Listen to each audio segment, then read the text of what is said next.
자, 오늘은 제가 일단 제 책상 위에 제가 늘 가지고 다니는 카메라 가방 안에 있는 모든 걸 그냥 다 꺼내놨거든요. 그냥 다 꺼내놔서 어, 네. 하나하나 뭐가 있는지 제가 뭘 가지고 다니는지를 조금 보여드리려고 네, 이렇게 갖고 왔어요. 그래서 제가 지금 오늘 보여드리는 거는 그냥 제가 제 카메라, 제가 제 촬영을 할 때 제가 늘 쓰는 어떤 그런 것들을 조금 소개를 시켜드리려고 하는데, 이렇게 소개를 시켜드리면 아마도 여러분들이 뭐 머릿속으로 생각하는데 뭐 장비의 한계상 뭐 이건 안 돼, 뭐 저건 안 돼라고 생각하는 부분들이 조금이라도 뚫릴 수 있는 어떤 그런 지점이 생겼으면 싶어서 만드는 영상입니다. 그래서 일단은 제가 지금 아이폰으로 찍고 있어요. 왜 그러냐면은 일단 제가 저를 찍을 수 있는 모든 카메라들이 다 여기 와 있기 때문에 제가 지금 네, 빨리 카메라를 소개해드리고 카메라로 바꿔서 네, 영상을 촬영하도록 하겠습니다. 일단 제가 가지고 다니는 카메라들 중에 두 대의 캐논이 있거든요. 네, 두 대의 캐논인데요. 하나는 OD 마크 4고요. 하나는 EOS R이에요. EOS R 이 두 대를 제가 늘 가지고 다니는 카메라인데, OD 마크 4 같은 경우는 그 캐논 카메라의 네, 풀프레임 카메라 중에서 약간 저렴한 버전으로 사실은 나오기 시작했던 카메라였었어요. 그런데 그게 지속적으로 OD에서 OD 마크 2, 3, 4가 되면서 점점 더 화소수가 1D 시리즈, 이거보다 더 상위 기종의 시리즈보다 화소수가 점점 커지면서 네, 기능적으로는 그러니까 기능적이라고 말하는 건 연사나 뭐 이렇게 다다다닥 스포츠 사진을 찍는 거라든지 뭐 아니면은 뭐 방수라든지 기타 등등의 그런 것들보다는 네, 그런 것들이 이제 1D가 다 해결하는 카메라라고 하면은 이 5D 같은 경우는 화소수가 1D보다는 훨씬 더 큰 카메라여서 제가 생각할 때는 사진 작가들이 네, 뭐 사진 기자가 아닌 사진 작가들이 가장 선호하는 DSLR이지 않을까라는 생각이 들거든요. 아니, 가장 선호하는 라인이에요. 물론 이 라인이요, 캐논에도 있고요, 니콘에도 있고요, 소니에도 있어요. 소니에도 있는데 저는 사실은 캐논의 카메라를 지금 쓰고 있습니다. 그래서 얘를 쓰고 있고, 요게 그 OD 시리즈의 마지막으로 나왔던 카메라거든요. 마지막으로 나왔던 카메라였는데 지금 현재 그 카메라 시장의 동향들을 보면은 사실은 DSLR보다는 미러리스로 계속 가고 있는 추세예요. 그래서 고급형의 미러리스들이 되게 많이 나왔었고, 이게 그렇게 나왔던 카메라의 첫 번째 카메라입니다. 그래서 OD 마크 4와 지금 여기 있는 이 카메라와 내장되어 있는 센서는 같은데, 뭐 기능적으로 뭐 포커스를 맞춘다든지, 뭐 포커스의 측거점의 개수라든지, 혹은 전원을 켰을 때 켜지는 속도라든지, 기타 등등 그런, 혹은 조작을 더 빨리 할 수 있다든지, 그런 것들만 얘들보다 떨어지지 사실 사진적인 퀄리티는 아주 똑같은 형태의 두 대의 카메라입니다. 그래서 제가 얘의 서브 카메라로 사실 사용을 하고 있고요. 현재는 이거의 다음 버전이 지금 나왔어요. 5D R 아니 R5, 네, EOS R5라고 하는 카메라가 새로 나왔거든요. 그래서 얘보다도 더 화소수가 높고, 심지어는 비디오가 8K까지 찍을 수 있는 네, 카메라가 나왔는데요. 저는 사실 아직 바꿀 필요성을 아직은 못 느끼고 있거든요. 근데 뭐 추후에는 모르겠어요. 지금 현재는 제가 쓰고 있는 영상으로 해도 뭐 네, 4K, 4K까지 4K가 넘어가면요, 뭐 이제 컴퓨터로 편집하기가 너무너무 불편해요. 너무너무 속도가 느려지고 용량이 너무 커갖고, 그렇게 해서 5K 아니 8K 화질까지는 필요가 없을 것 같고, 영상에서는. 그리고 사진에서는 사실은 제가 다른 종류의 미러리스 카메라를 쓰고 있어서, 더 고화소의 중형 포맷의 미러리스 카메라를 쓰고 있어서 사실은 얘네 둘은 현재는 디지털적인 영상을 만드는 데만 주력으로 사용하고 있는 카메라입니다. 그래서 그렇고요. 뭐 제가 캐논을 쓰는 이유에 대해서도 계속 말씀을 드릴 텐데, 사실은 캐논이 너무 좋아서 캐논을 쓰는 것은 현재는 아닙니다. 현재는 그렇진 않고요. 뭐 어쨌든 제가 이렇게 카메라를 캐논 카메라를 쓰고 있으니 렌즈는 당연히 둘이 서로 호환이 되고요. 렌즈가 사실은 기본 마운트는 원래 그 5D 마크 4보다 더 기본 마운트는 더 크게 나왔어요. 사실 니콘이나 캐논이나 둘 다 이 기본 마운트 미러리스 고급형의 미러리스로 넘어오면서요. 둘 다 이 마운트의 구경을 훨씬 더 크게 만들었거든요. 그거에 대한 얘기를 제가 카메라를 바꾸고 나서 조금 더 해드릴게요. 이제 카메라로 바꿨습니다. 카메라를 바꿔서 지금 아까 얘기했던 EOS R은 지금 저를 찍고 있는 상태가 되겠고, EOS R과 캐논 그 DSLR에 대한 얘기부터 계속 해볼게요. 이 두 가지, 사실은 이건 니콘 시절부터 사실은 얘기가 시작돼야 될 것 같아요. 제가 어렸을 때는 그 수동 카메라들, 완전한 수동 카메라들을 사용하던 시기였어요. 완전한 수동 카메라들을 사용하던 시기였는데, 그때는 사실 캐논과 니콘의 경쟁 구도에서 니콘이 훨씬 더 앞서 있었어요. 근데 앞서 있다가 이게 반자동이 되는, 반자동이 아니죠. 이제 자동이 되는 필름 카메라. 그러니까 아날로그의 형태의 필름을 쓰고 있지만 자동으로 초점도 자동으로 맞춰주고 뭐가 있을까요? 필름도 자동으로 돌려주고 혹은 드르륵 누르면 연사도 쭉쭉쭉 되는 그런 류의 카메라가 나오기 시작하면서, 그 얘기는 이제 카메라 안에 모터가 들어있다는 얘기였는데요. 그게 나오기 시작하면서요. 캐논이 사실은 마운트의 크기를 바꿉니다. 이 마운트라고 얘기하면은 아시는 분들은 다 아시겠지만 이 카메라의 렌즈에 어떤 렌즈를 써야 되지? 카메라의 렌즈에 요렇게 요 은색 요 금속으로 된 은색 테두리가 보이시죠?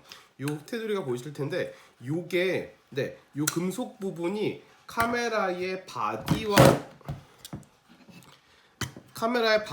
렌즈 사이를 연결해주는 부위예요. 연결해주는 부위고, 사실 저희는 이제 그것을 마운트라고 부릅니다.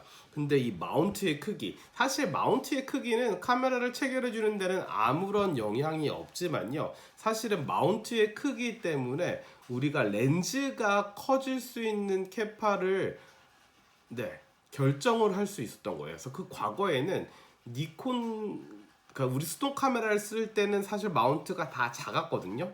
작았는데 그 당시에는 렌즈가 그 고화질을 보여줄 수 있는, 특히나 35mm 카메라에서 고화질을 보여줄 수 있는 크기의 캐파가 사실은 한정적이었는데, 캐논이 EOS 지금 자동이 되는 카메라로 넘어오면서부터 아주 렌즈의 성능을 미친 듯이 올리기 시작했어요. 특히나 지금도 L렌즈라고 불리고 있는 라인은 여전히 캐논에서 나오고 있는 라인들인데, 얘의 성능이 너무너무 좋아서 그 당시에는 중형 카메라보다 캐논의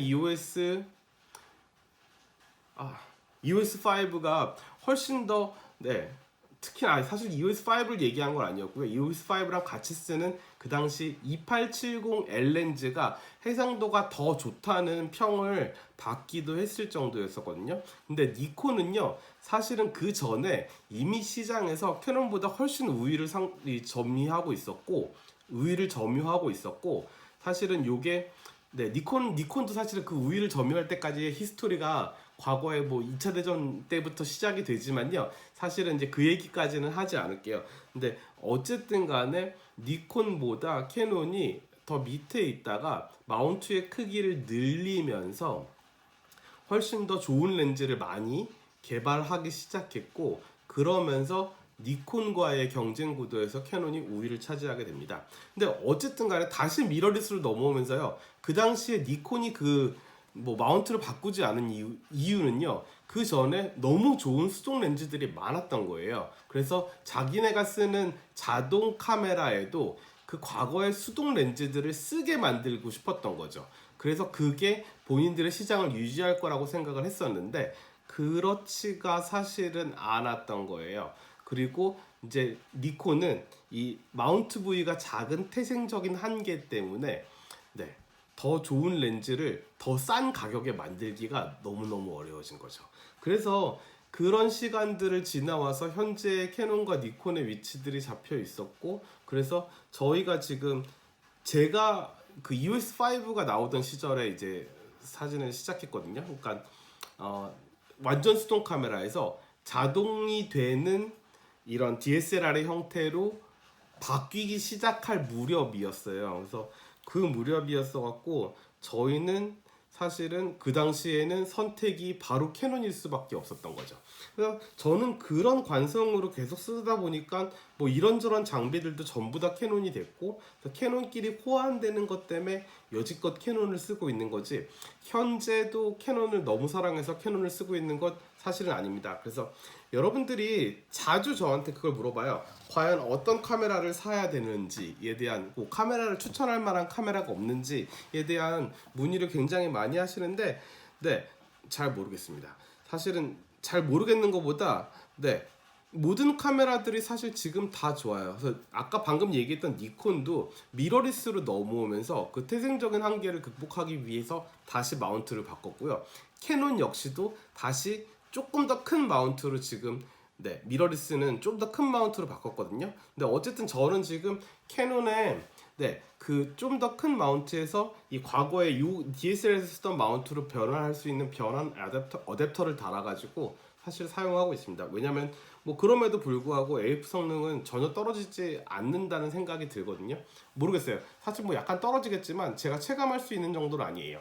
왜냐하면 미러리스가 갖고 있는 기본적인 AF 검출 방식이 과거에는 컨트라스트 검출 방식에서 지금 위상차 검출 방식으로 바뀌었거든요. 그럼 그거에 대한 얘기도 차후에 저희가 오토포커스에 대한 얘기를 하면서 조금 더 하긴 할게요. 근데 어쨌든 간에 그렇기 때문에 저는, 네, 그냥 관성적으로 캐논의 미러리스를 계속 쓸 것 같다는 생각이 들어요. 그래서 뭐 그런 이유니까요. 별로 특별한 이유가 아니에요. 그래서 어쨌든 간에 네, 제가 1학기 때도 얘기했지만, 네, 사진을 찍었을 때 뭐가 잘 안 되면, 네, 카메라 책임은 아니에요. 항상 본인 책임이시거든요. 그러니까 이게 현존하는 나오는 카메라들은요, 뭐 예를 들면 캐논이 뭐 소니에 비해서 액세서리가 더 많다, 뭐 아니면 뭐 소니에 비해서 더 좋은 렌즈가 가격이 더 싸다, 뭐 아니면 니콘이 색감이 더 좋다, 뭐 그런 이 사람들의 평이 있지만요, 사실은 제가 봤을 때는 그렇게 중요한 문제는 아니고요. 저는 현재 지금 카메라를 고르는 기준이 얼마나 포터블한가에 되게 많이 달려 있습니다. 왜냐하면은 그 저의 사진적인 습관 때문에 그렇습니다. 혹은 저한테 들어오는 프로젝트들, 혹은 제가 뭐 하고 싶은 프로젝트들이 대부분 야외에서 있는 것들이지 스튜디오에 있는 것들은 아니거든요. 그리고 제가 했던 프로젝트 중에 하나는 이제 아예 스튜디오 안에서 정물의 프로세스를 갖고 있는 프로젝트가 있는데, 그거 같은 경우는 아예 필름으로 된 대형 포맷 카메라로 촬영을 하거든요. 그러니까 네, 제 디지털 장비에서는 사실 저는 제일 먼저 생각하는 건 얼마나 가지고 다니기 편한가. 사실 아무리 좋은 카메라도 내가 사진을 찍어야 될 때 카메라를 들고 있지 않으면요, 정말 소용이 없습니다. 그래서 저는 지금 제가 지금 현재 제일 많이 쓰는 건 캐논의 미러리스 카메라인 것 같습니다. 왜냐면 가장 가볍고 늘 갖고 다니기 편하고, 제가 뭐 별로 촬영 목적으로 외출하지 않더라도, 네, 미러리스 카메라 하나 정도는 그냥 가방에 쑤셔받고 나가는 편이거든요. 왜냐면 작고 가볍기 때문이에요. 그래서 그런 이유로 저는 미러리스 카메라 쓰고 있고, 성능에 대한 것들은, 네, 카메라의 크기와 성능에 대한 것들은 이제 비례하지 않는다. 사실 과거에는 굉장히 비례했던 것도 사실이에요. 카메라의 크기가 커지면 커질수록 더 좋은 성능을 가졌던 건 사실이나, 지금은 사실은 디지털 카메라가 나온 지도 되게 오래됐고, 그런 시간들을 거치면서 현재는 사실은 그렇진 않습니다. 그렇지 않고, 네, 제가 생각하는 여러분들의 카메라를 골랐으면 하는 기준은 얼마나 내가 가지고 다니고 싶은가, 저 카메라를 있지 않을까라는 생각이 듭니다. 네, 어쨌든 네, 그렇고요. 카메라에 대한 설명을 조금 더 할게요. 사실 저 사람 카메라가 왜 이렇게 커? 라고 얘기하는 사람들도 있지만, 제가 이전에 삼각대 영상에서도 얘기했지만 저는 배터리 그립을 같이 달고 다니는 편이에요. 이 아이는 세로 그립이라고도 부르고요, 배터리 그립이라고도 부르는데, 배터리 그립이라고 부르는 이유는 이렇게 여는 걸 보여드릴게요. 이렇게 열리게 되면요, 배터리가 두 개 들어갑니다. 하나만 이게 없는 상태로는 하나만 들어가는데, 이렇게 두 개를 넣고 다닐 수 있게 만들어서 배터리 용량이 두 배로 늘어나는 거겠죠. 그래서 일단 배터리 그립이라고 부르는 이유가 하나 있고요. 또 하나는 세로 그립이라고 부르는 이유는 이렇게 세로 촬영이 가능합니다. 여기 보시면요, 세로로 된 셔터 버튼이 같이 있고, 여기에 다이얼들이나 혹은 이쪽에 있는 모든 조작 버튼이 가로로 찍을 때랑 세로로 찍을 때가 전부 다 같이 돼 있는 형태여가지고요, 세로 사진을 찍을 때 조금 더 유리한 편입니다. 그런 이유에서 제가 이렇게 쓰고 있고요. 또 하나 제 카메라에서 특이한 점이라고 하면은 아마도 요 L 플레이트를 들 수 있을 건데요. 제가 삼각대 설명할 때 이 플레이트, 제가 도브테일 플레이트에 대한 얘기를 했지만, 저는 사실 이 L 플레이트를 굉장히 좋아합니다. 여기도 달려 있고, 아까 EOS 아래도 L 플레이트가 달려 있었고, 지금 제가 또 다른 들고 다니는 중형 포맷의 미러리스 카메라에도요, 이렇게 L 플레이트가 달려 있습니다. 이 L 플레이트 뭐냐면은요, 제가 영상으로 한번 이거 촬영하는 걸 보여드릴 텐데요.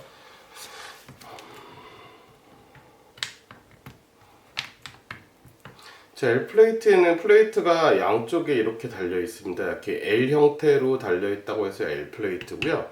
우리가 가로 사진을 찍을 때는 평소랑 똑같이 플레이트에 달아서 촬영을 하면 되지만, 만약에 세로 사진을 찍는다고 하면은 이렇게 그 반대쪽에 있는 플레이트를 써서 세로 사진을 촬영할 수 있게끔 이렇게 만들어주는 게 L 플레이트입니다. 세로로도 촬영하기 편하게 만들어 놓은 거예요. 뭐 예를 들면은요, 그 과거에는 이 L 플레이트가 없을 때는요, 이 세로 촬영을 하면은 삼각대 헤드를 이렇게 90도까지 굽혀야만 촬영이 가능했거든요. 근데 만약에 L 플레이트가 없다면 지금 여기서 저희가 만약에 90도로 카메라를 눕혀 갖고 사용을 한다고 치면은, 일단 카메라 전체의 무게중심이 이쪽으로 많이 쏠리게 됩니다. 이쪽으로 많이 쏠리게 돼서, 특히나 손까지 얹어서 찍는다면 이쪽으로 많이 쏠리게 되죠. 그래서 그런 것들을 조금 잡아주는 기능을 하고 있습니다.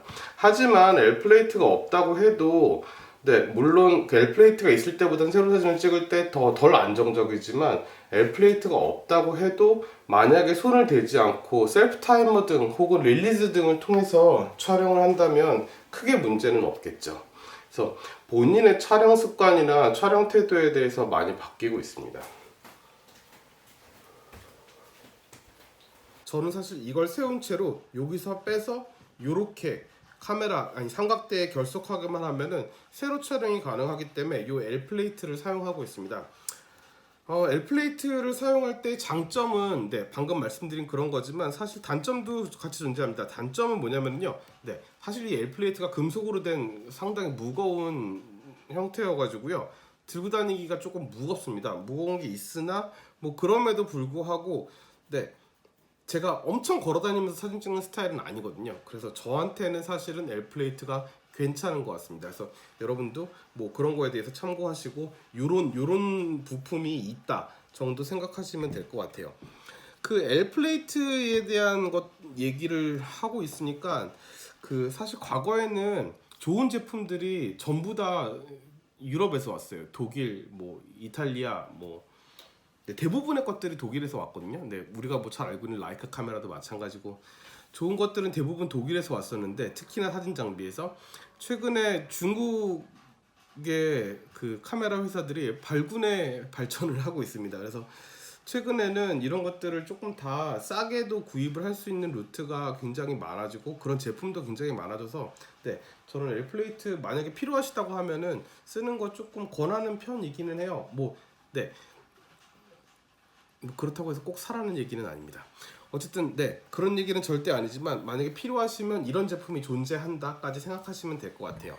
다시 캐논으로 한번 넘어와 볼게요. 저는 캐논의 렌즈를 3개를 가지고 있어요. 3개를 가지고 있는데요, 보통 캐논의 줌 렌즈를 3개 갖고 있는 사람들이 표준 줌인 2470과 망원 줌인 70200, 그리고 광각줌인 1635 요 세 개를 가지고 줌의 삼총사처럼 이제 가지고 다니시는 게 뭐 되게 일반적인데요. 저는 2470이랑 70200은 가지고 다니고요. 또 하나는 틸트 시프트가 되는 24mm 단렌즈를 사실은 많이 쓰는 렌즈입니다. 요 틸트 시프트 렌즈에 대한 것도 제가 계속 말씀을 한번 드려볼게요. 근데 먼저 말씀드리고 싶은 건 2470 줌 렌즈에 대한 얘기를 먼저 한번 드릴게요. 2470 줌 렌즈 아주 많이 쓰는 렌즈예요. 근데 2470에 f2.8짜리 렌즈를 가장 많이들 쓰시거든요. 이 렌즈보다 조금 더 큰 형태입니다.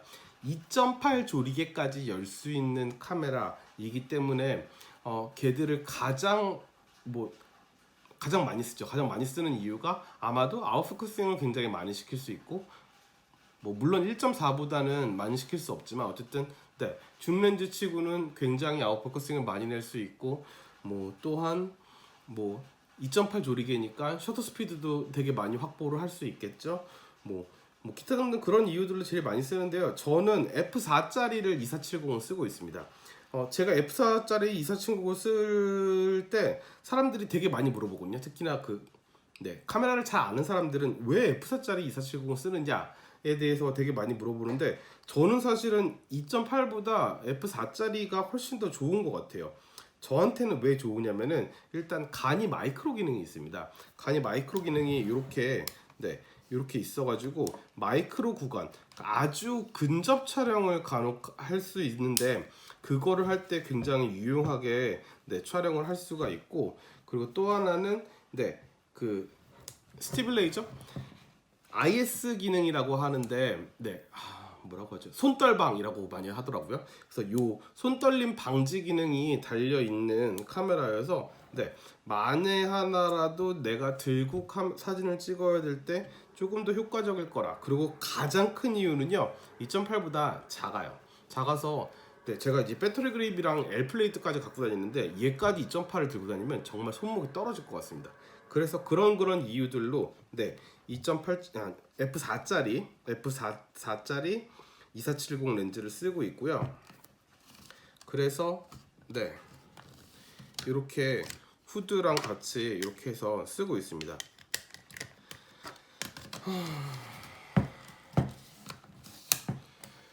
그 다음은 70200 렌즈를 하나 말씀을 드릴게요. 70200 렌즈 되게 많이 쓰는 줌 렌즈예요. 사실 저는 일단 캐논은 대부분의 것들을 아주 표준적인 촬영들을 할 때, 특히나 야외 프로젝트들을 할 때 제일 많이 쓰는 카메라 유형이어가지고요. 사람들이 일반적으로 많이 쓰는 렌즈들을 많이 쓰고 있습니다. 그래서 2470과 70200을 제일 많이 쓰고 있고, 70200짜리는 사실은 2.8 조리개를 쓰고 있어요. 70200도 F4짜리가 나오기는 하는데요. 제가 70200에 2.8을 쓰는 이유는요, 2470 2.8과는 다르게 70200의 2.8은요 이렇게 스티빌라이저 기능이 달려 있습니다. 그래서 2.8짜리를 쓰는데 전혀 불편함이 없고, 그러니까 2.8로 넘어오면서 IS를 포기해야 된다, 그럴 일이 별로 없고요. 2.8까지 넓어짐과 동시에 IS까지 쓸 수 있다. 특히나 망원 렌즈로 촬영할 때는 훨씬 더 흔들림에 취약한 것이 사실입니다. 훨씬 더 멀리 있는 걸 땡겨 찍기 때문에 아주 미세한 흔들림에도 핸드블러가 생기기 쉽거든요. 그래서 그런 이유 때문에 저는 2.8짜리 70200은 2.8짜리 쓰고 있습니다. 그렇게 쓰고 있고, 또 하나는 망원 렌즈를 내가 쓴다는 이유는 사실 아웃포커싱 굉장히 내고 싶다라는 이유일 때가 제일 클 것 같거든요. 근데 거기에 F4짜리 쓰는 건 사실은 조금 불편한 이유겠죠. 그래서 역시 2.8짜리 70200 렌즈를 쓰고 있습니다. 또 하나는 틸트 시프트 렌즈인데요. 1학기 때 제 수업을 들으셨던 분들은 아마도 이 틸트 시프트 렌즈에 대해서 잘 알고 계실 것 같은데요. 이렇게 그 대형 카메라의 무브먼트를 그대로 재현할 수 있는 렌즈입니다. 그래서 상하 좌우의 왜곡을 잡은 상태로 촬영할 수 있는 렌즈여가지고요. 요 관련된 영상은 링크를 제가 올려드릴 테니까 한 번씩 확인하시길 바라고, 요거에 대한 얘기도 자세한 얘기는 제가 학기 중에 한번 얘기를 해보겠습니다.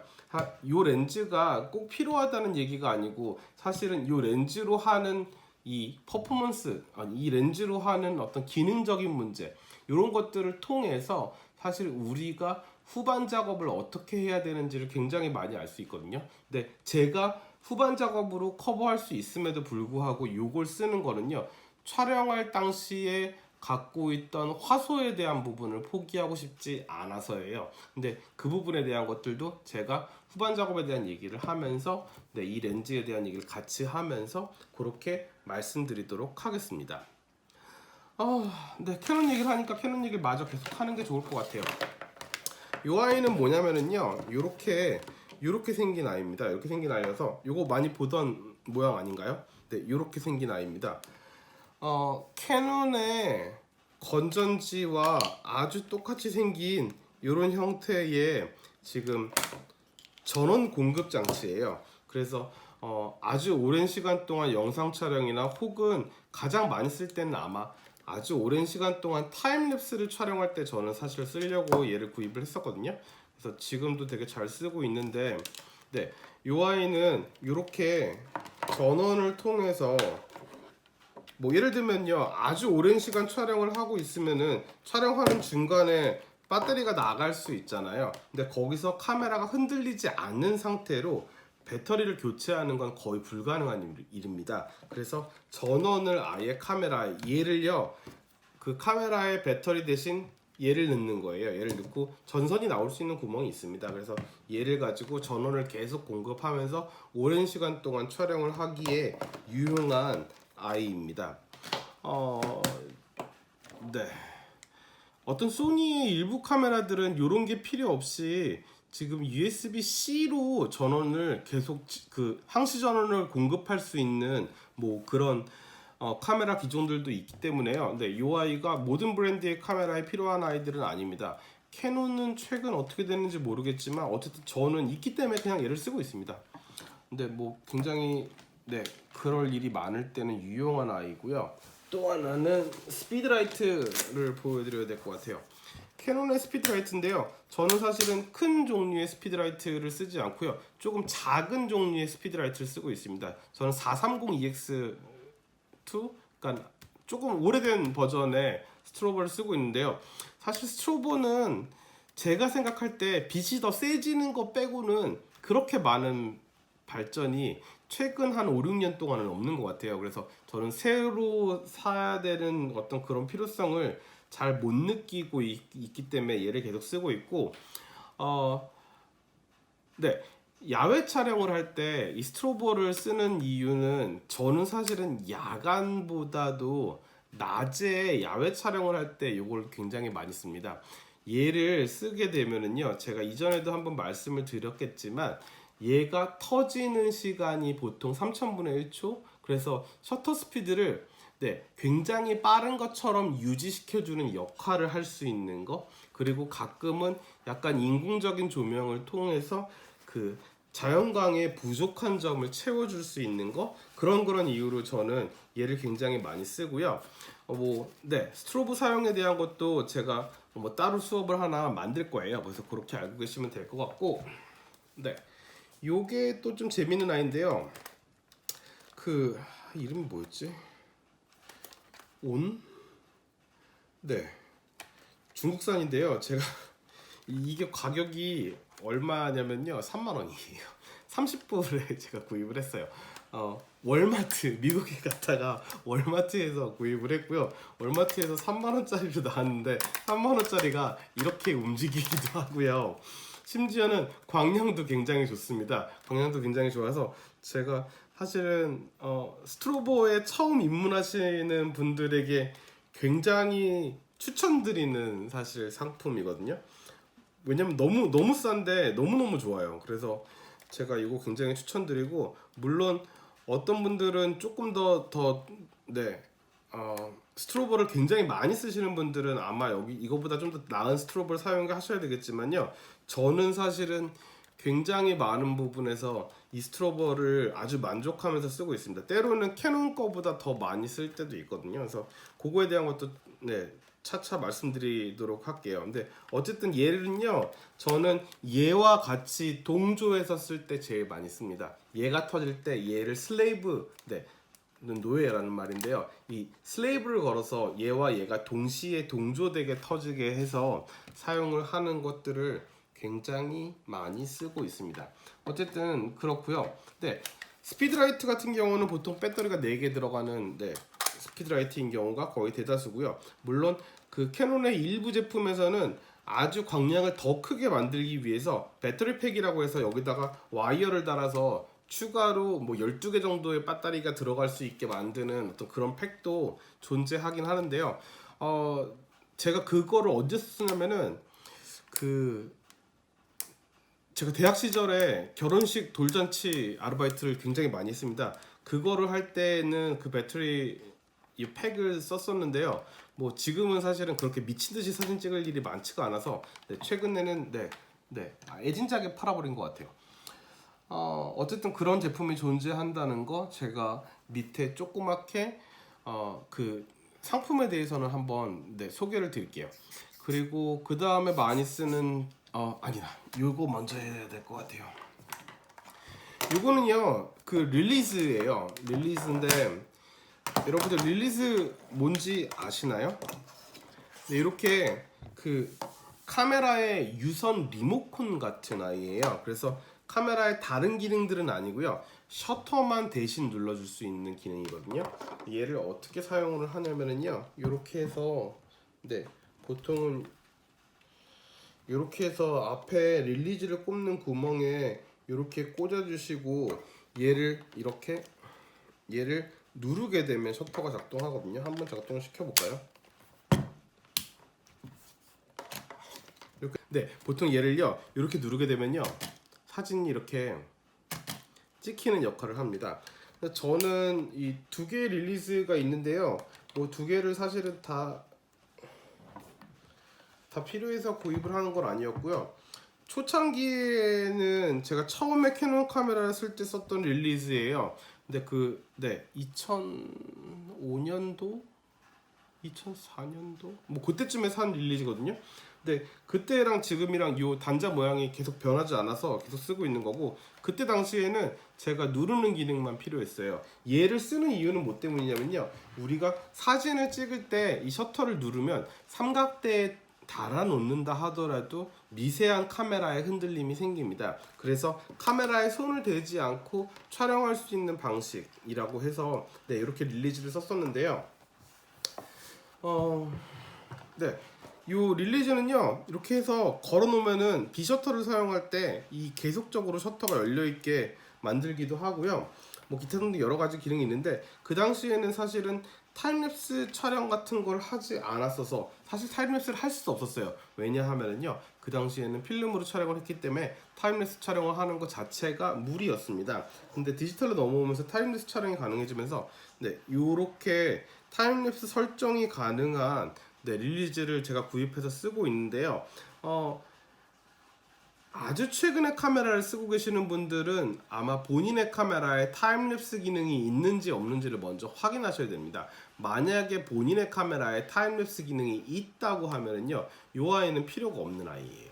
그래서 그 카메라 안에 설정으로 사용을 하시면 될 것 같고, 만약에 없다고 그러시면은 저는 지금 캐논 제품을 쓰고 있는데, 캐논이 아니더라도 중국산 중에서도 한 1, 2만 원 정도에 이렇게 그 타임랩스 기능을 탑재한 릴리즈를 가지고 있어요. 그래서 뭐 그런 것들을 써보시면 어떨까라는 생각이 듭니다. 타임랩스를 쓰셔야 된다면. 하지만 요즘 나오는 카메라의 대다수는요 타임랩스가 이미 탑재되어 나옵니다. 그래서 뭐 쓰실 일이 없을 것 같고, 타임랩스에 대한 내용도 제가 학기 중에 한번 수업을 하도록 하겠습니다.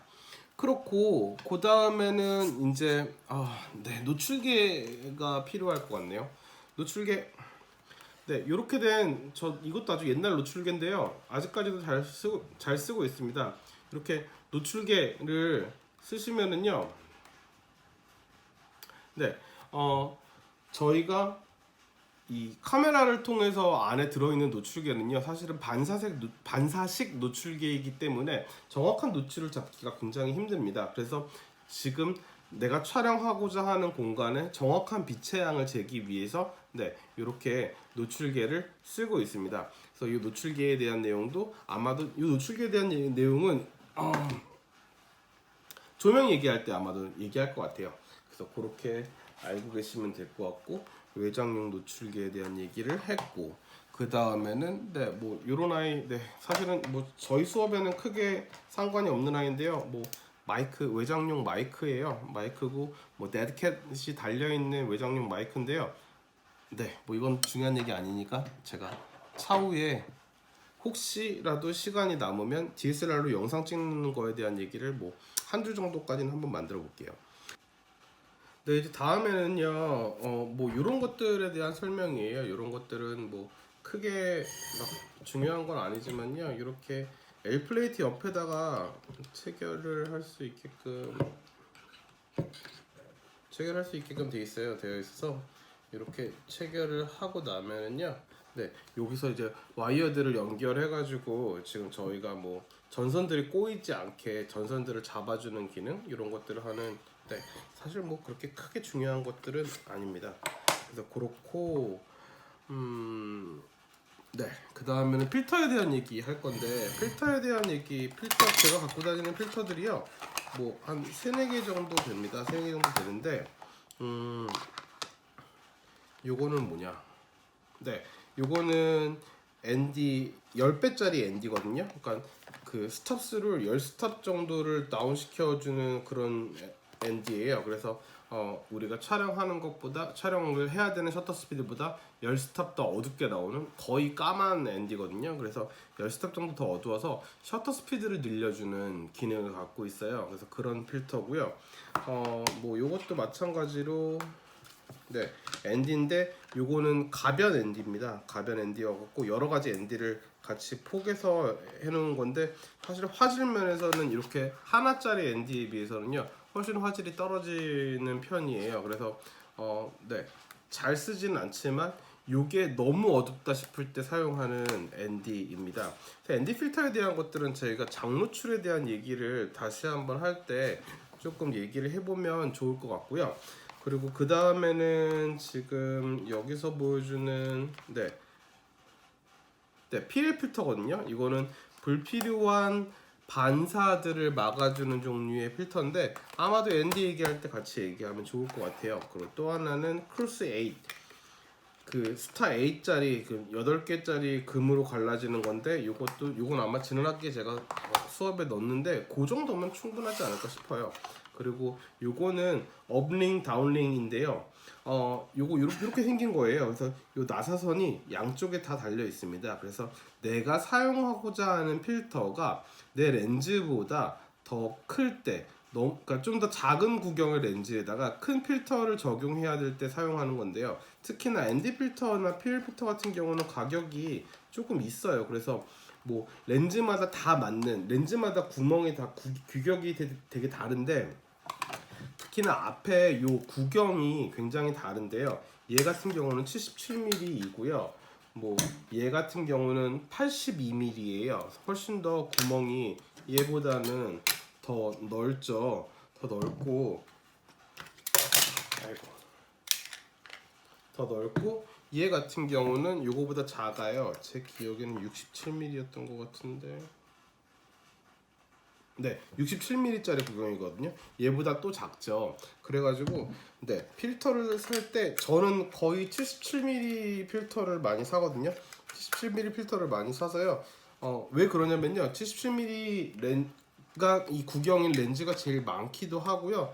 또한 요게 77에서 67까지 줄여주는 다운링이에요. 그래서 이 다운링을 그래서 제가 쓰고 있습니다. 그래서 쓰고 있고, 네, 이렇게 쓰고 있는데, 뭐 다운링 같은 경우는요 가격이 뭐 1,000원, 2,000원 이렇거든요. 그래서 아마도 되게 많은 종류의 다운링을, 네, 되게 많은 구경의 렌즈에 얼마든지 사서 써도 될 만한 뭐 그런 것들이어서, 네, 가격이 비싼 필터들을 여러 가지 렌즈에서 사용하기 위한 다운링, 업링 다운링이라고 부릅니다.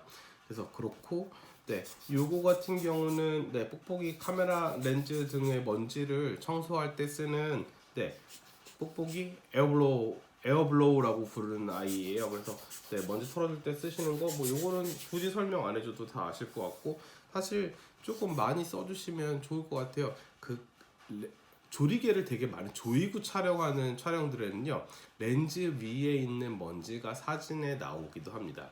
그래서 그거에 대한 얘기도 제가 차차 할 건데, 어쨌든 네, 그래서 자주 털어주면 좋으실 것 같아요. 그래서 청소에 대한 부분 하는 거고요. 요거는 수평계인데요. 수평계를 이렇게 달아서 사용하곤 합니다. 물론 이 카메라 안에도, 디지털 카메라 안에는요, 그 디지털로 된 수평계가 안에 들어있거든요. 들어있는데 저는 사실은 얘를 조금 더 선호합니다. 이 디지털 안에 있는 수평계가요, 그렇게 정확하진 않더라고요. 그러니까 사진이 나올 때 항상 삐뚤어져 있는 모습들을 가끔 보거든요.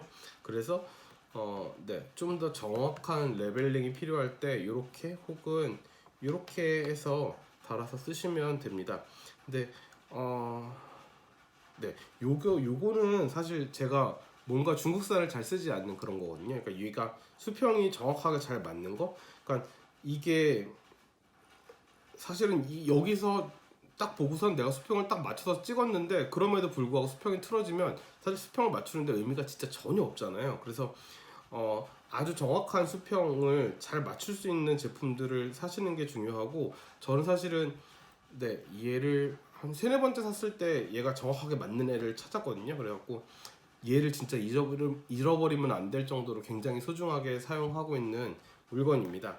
그래서 네, 뭐 그런 거 어쨌든 뭐 그렇게 중요한 문제는 사실 아닐 것 같고, 맨 마지막으로는 과터 테이프인데요. 뭐 네, 형광색으로 된 그냥 척 테이프 같은 거예요. 그래서 뭔가 마킹을 해야 될 때 자주 쓰는 건데, 뭐 마스킹 테이프도 많이 쓰고요. 저는 과터 테이프는 야간에만 사실 사용하거든요. 그래서 뭐 눈에 잘 띄는 형광색을 좀 선호하긴 합니다. 뭐 그렇고, 네, 제일 마지막으로 말씀드릴 것은 이 중형 포맷의 미러리스예요. 그리고 제가 단렌즈 두 개를 같이 가지고 있거든요. 하나는 30mm 렌즈인데 35mm 렌즈, 이 렌즈 기준으로 봤을 때 한 24mm 정도 되는 광각이고요. 요거 같은 경우는 몇 mm더라? 네, 65mm 렌즈인데요. 35mm 기준으로 했을 때 50mm 표준에 해당하는 렌즈 요 두 개를 가지고 있습니다. 네. 이게 뭐 이런 식으로 된 게 DSLR 같은 형태도 나오거든요. 나오는데 저는 사실은 이 중형 포맷의 카메라들, 특히나 제가 아까도 말씀드렸다시피 요즘 촬영하고 있는 것들이 대부분 밖에서 이루어지는 거기 때문에 가볍고 고화소가 되는 어떤 그런 종류의 카메라들을 굉장히 선호하고 있고, 그러던 와중에 미러리스 디지털 카메라가 사실은 나왔어요. 그래서 여기 나온 지도 벌써 좀 됐습니다. 몇 년 돼서 네, 몇 년째 잘 쓰고 있고요. 어쨌든 네, 중형 카메라 포맷 역시도 네, 얘를 쓰는 제일 큰 이유는요, 다른 게 전혀 없습니다. 아주 고화소의 아주 고품질의 렌즈를 사용할 수 있는 거. 그래서 아주 화소가 높고 화질이 정말 네, 정말 좋아야 될 때 사용하는 카메라라고 생각하시면 될 것 같습니다. 그래서 이렇게 DSLR보다 더 큰 형태의 디지털 카메라도 존재한다라는 것까지 말씀드리기 위해서 보여드리는 거고요. 저희는 아마도 수업은 요 캐논의 디지털 카메라, DSLR과 캐논의 미러리스들을 가지고 수업을 아마도 진행할 것 같아요. 그래서 그렇게 진행하시면 아마 대부분의 사람들이 카메라를 쓰는데 좀 도움이 되지 않을까라는 생각이 듭니다. 그리고 특정 브랜드에 대해서 제가 다시 한번 말씀드리는데, 특정 브랜드에 대해서 강요하거나 강제하지 않는 거, 저도 사실은 캐논을 너무 좋아서 캐논을 쓰는 건 아니라는 얘기를 다시 한번 드리고 싶고요. 뭐 어쨌든 저희가 아주 세세한 카메라의 조작법들보다는 그 조작법들을 통해서 나오는 개념들에 대한 얘기들을 더 많이 할 거기 때문에, 제가 아마도 이 카메라를 쓰면은 무리 없게 다들 같이